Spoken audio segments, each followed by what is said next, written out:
todos juntos. Lembrai-vos, Senhor, das crianças que hoje renascem da água do Espírito. Lembrai-vos, Senhor, das famílias que apresentam seus filhos e filhas para receber a vida nova no batismo. Lembrai-vos, Senhor, dos padrinhos e madrinhas que assumem o compromisso de ajudar seus afilhados a crescer na fé. Lembrai-vos, Senhor, dessa comunidade que acolhe os pedras vivas escolhidos de nossa igreja. Lembrai-vos, Senhor, dos pastores e ministros, servidores da graça e do amor de Deus. Lembrai-vos, Senhor, de todo o povo batizado, testemunha do Evangelho.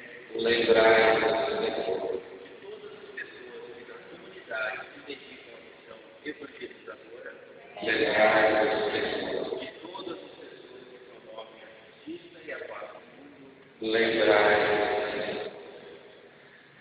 Lembrai-vos, Senhor, aqui de cada um de nós, expressamos essa oração por Cristo, Senhor e Salvador nosso. Amém. E agora vamos à invocação dos santos sobre a vida dessas crianças.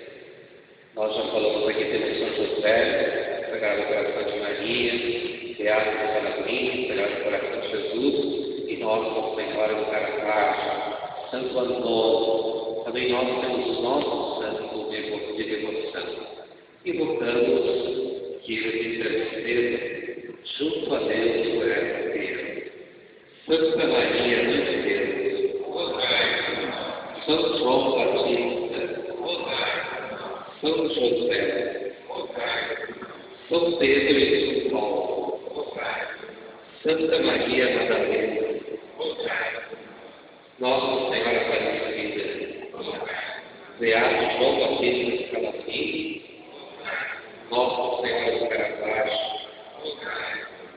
Santa Efígie, São Francisco de Assis, São Carlos, Nossa Senhora da Graça,